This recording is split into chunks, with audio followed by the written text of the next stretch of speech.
Hare Krishna. My name is Nandanandan, and today I am going to recite the first 18 shlokas of the 108 important shlokas of Bhagavad Gita.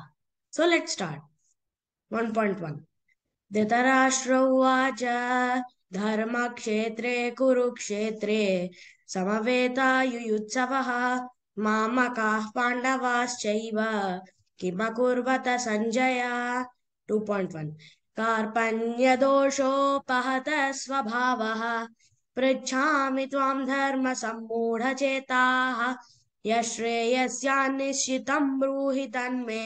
शिष्यस्तेऽहं साधिमां त्वां प्रपन्नम्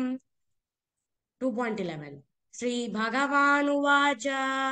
असोच्यानन्वसोचस्त्वं प्रज्ञावादांश्च भाषसे गतासु न गतासूंश्च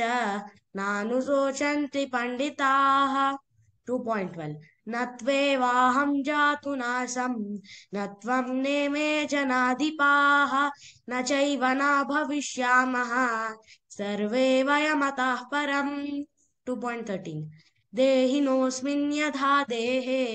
कौमारं यौवनं जरा तदा देहान्तरप्राप्तिर्धीरस्तत्र न मुह्यति 2.14 मात्रा स्पर्शास्तु कौन्तेय शीतोष्णा सुखदुःखदा आगमापायिनो नित्यास्तां स्थितिक्षस्व भारत 2.20 न जायते म्रियते वा कदाचिन् नायं भूत्वा भाविता वा न भूयः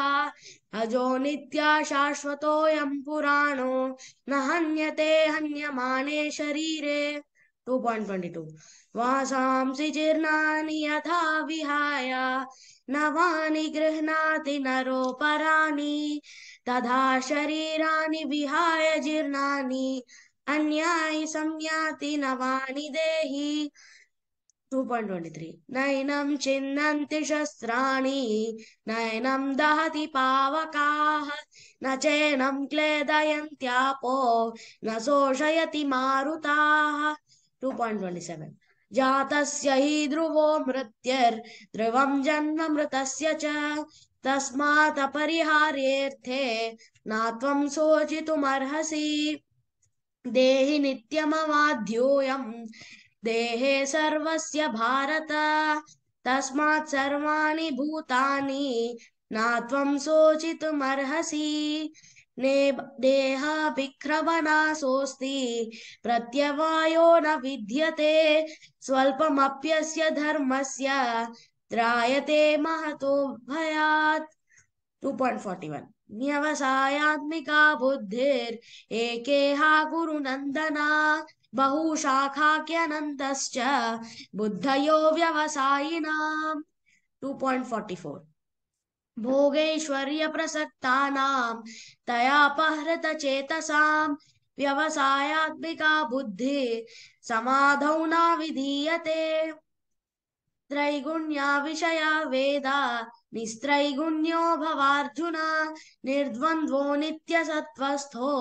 निर्योगक्षेम आत्मवान् 2.46 यावानर्धा उदापाने सर्वथा सम्प्लुदोदके तावान् सर्वेषु वेदेषु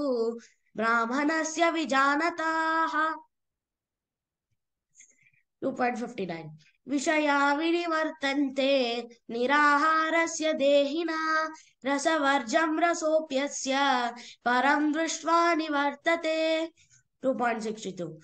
ध्यायतो विषयान् पुंसा सङ्गस्तेषोपजायते सङ्गात् सञ्जायते कामा कामात् क्रोधो विजायते